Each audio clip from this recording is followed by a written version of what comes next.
Hi guys, happy International Men's Day. With regards to the last podcast that I did on military economics, I got a pleasant surprise there yesterday. According to the BBC, the UK government have announced that they will be investing an extra £20.1 billion into defence expenditure over the next 4 years, and they intend on using that money towards building infrastructure for space development, cyber security and naval infrastructure. And that's a good sign to see. It's a very positive thing. It's going to create all sorts of jobs, from engineering type jobs to high-end scientific and research and development jobs, and that is going to ensure that the UK has an indigenous military industrial complex going into the 2030s and way beyond, especially if the infrastructure is there in the next 5 years. That will mean that private enterprise will be able to be, incubated in those areas, and they will then be able to continue research and development long into the future. Best of luck to them with that. Another thing that I was watching recently was a Channel 4 documentary from Dispatches, and they were talking about the disgruntled Trump supporters.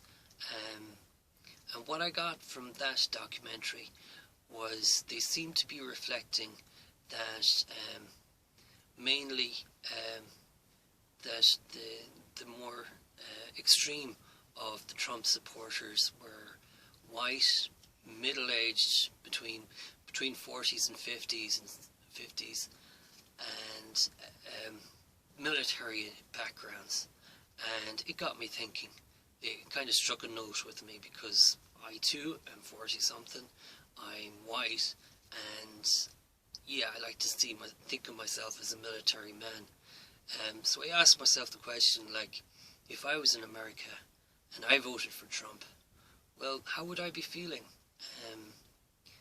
And when I thought about it, the first thing that I came to the conclusion was, what's the spectrum? On one end of the spectrum of the Trump supporters,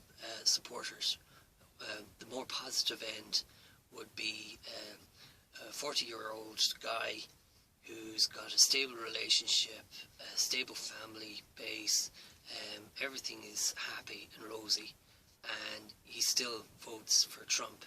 Why would I do that? Why would he do that? Well, when you hit 40, you start to realise that every time you turn another year, there's a new generation of people turning into adults. And those new adults, they're faster than you, they're smarter than you, they're stronger than you. And if you let them, they might even take your job, they might take your family, especially your young daughters. Even your wife is looking at you as if they could trade you in at any moment. So when you get an opportunity to make the country great again, or Brexit, exit from Europe so we can have the buccaneering Britain, that really appeals to me, because I'd like to keep things the way things used to be. Personally, I saw the good times before the recession. I didn't make as much money as I could have been making during the boom times, but by God, I paid for it in taxes afterwards. And so, like, come 2016, I probably would have voted for Trump. Anything to get back to the old ways. If I slide to the other side of the extreme, what about the 40-somethings who do not have a stable family life, who never got a stable job, long-term unemployed, and they voted for Trump? Well, from their point of view, like myself, they would have said, look at, they're going to take everything from me. So I'll vote for the extremist guy, the populist guy, because he's saying the things that I want to hear, which is bring back the good old days, and never mind all this political correctness and all that. I want to feel relevant again. So that was 2016, and after 4 years of everybody slapping you on the nose and saying, how dare you vote for Trump, or how dare you vote for Brexit? Well, 2020, Trump, the person that you've been supporting, has lost his presidency. And for the well-to-do guys, yeah, it's a slap in the nose to realise that the guy that you were rooting for the last 4 years is no longer. So you have to be a bit Machiavellian, and you have to, try to settle everybody down and reassure everybody that you're not going to go postal. As for the guys who have a less stable situation, there's a hole there. I really empathise with that.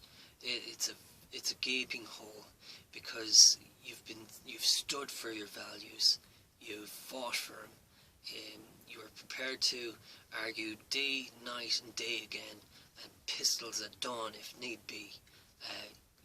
You put your whole heart and soul into that, and now you're in a situation where you said you'd fight and die for your America, for your country, and everybody had voted against your ideals and your values, and suddenly you say to yourself, Jesus, am I even in the right country anymore? So how do you bridge that gap?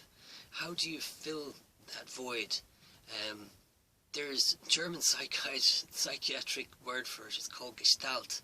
It means wholeness. How do you feel whole again?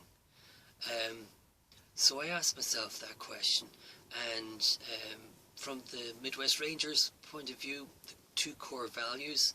So I asked myself, well, yeah, okay, I know my core values, but I still feel like there's a hole missing there. So let's go back a wee bit. Let's go back to the Stone Age. Okay, let's go back to the very basics. What makes a 40-year-old man?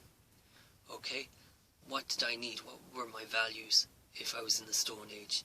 And what I came up with was, I'd have to be a hunter, I'd have to be a fighter, I'd have to be an explorer. I'm sure there's many more different values, but those 3 I particularly liked. So hunting, right, back in the Stone Age, it was simple. You hunted an animal down, you killed it, you ate it.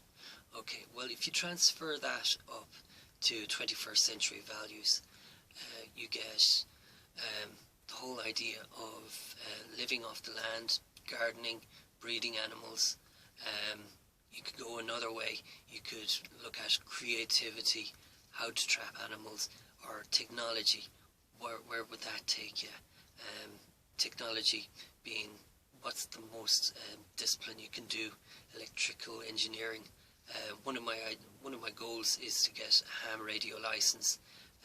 That involves electrical engineering, and what I've been doing over the last couple of weeks, few months actually, is reading from the Irish Ham Radio Society website. They've got a whole syllabus there on electrical engineering, and I do get a pleasure. I feel very good rediscovering how to draw electrical circuits and how to calculate voltage, current, resistance using the formulae, and I'm very interested to see how does that actually translate into receiving and sending radio signals. That filled me up. I get a pleasure from that.